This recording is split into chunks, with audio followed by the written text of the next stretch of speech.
Okay, so the study that I'm presenting here aims to address inconsistencies in the way units of competency are used in vocational education and training in Australia.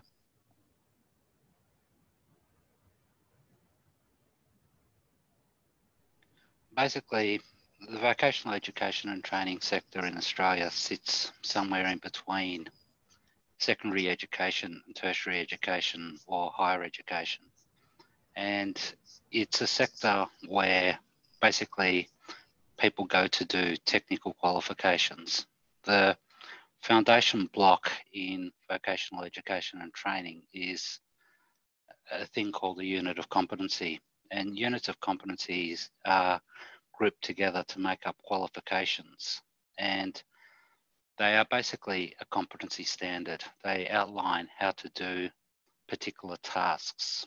And units of competency are used by training providers, they're used by industry, they're used by regulators, they're used by students. And when a person attains a unit of competency or a collection of them, they're said to be able to perform particular functions. The units of competency are basically the foundation that all training providers use. And units of competency basically provide a framework for the assessment to take place. And the assessment has to be fair, flexible, valid, reliable. It also has to be sufficient, authentic, and current. These are what they refer to as principles of assessment and rules of evidence, but there are no firm rules as to how these things are achieved. And different users of units of competency, such as training providers, need to interpret how they're going to make a unit of competency be these things.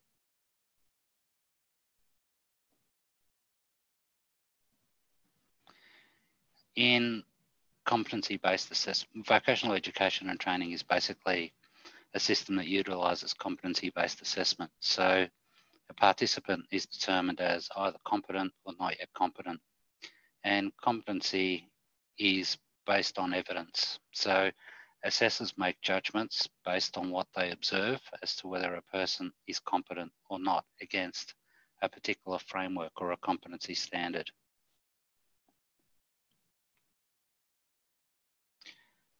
Assessment includes both knowledge evidence and performance evidence. So there are two aspects to a unit of competency.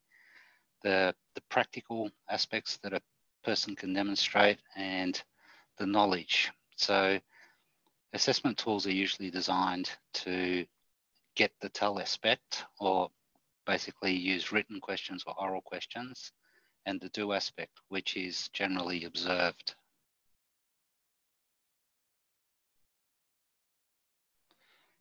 Different users of the units of competency have different standards, different requirements. They will interpret them differently depending on how they perceive the unit of competency should be applied. In turn, that can create issues because a training provider can look at a unit of competency and take it to mean one thing, where a regulator can take it to mean something else. As an example, if you want to operate a crane in Australia, you need to, first of all, undertake a unit of competency with a training provider. Once you've finished that unit of competency, you can then undertake a mandatory assessment tool by an industry regulator or a health and safety regulator before you can actually operate that crane. So the assessment standards and practices at the training level with the training provider may be quite different to what the regulator uses as their assessment tool.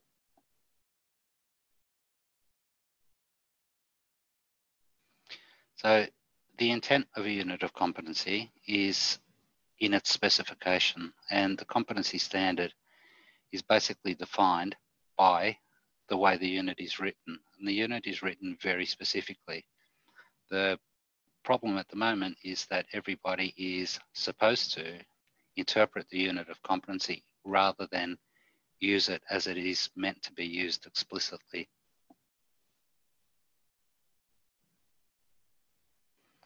So the study is basically suggesting that if you want consistency across training organisations, across regulators, across industry, the best way to use the unit of competency is to use the performance criteria that it specifies as the observable criteria, rather than forcing training organisations and regulators to interpret those unit of competency components.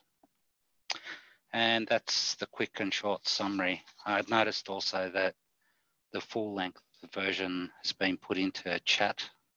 It's a video file that goes through the whole study in somewhat more detail than I have just now.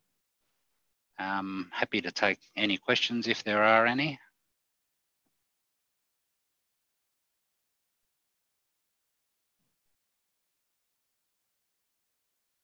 No?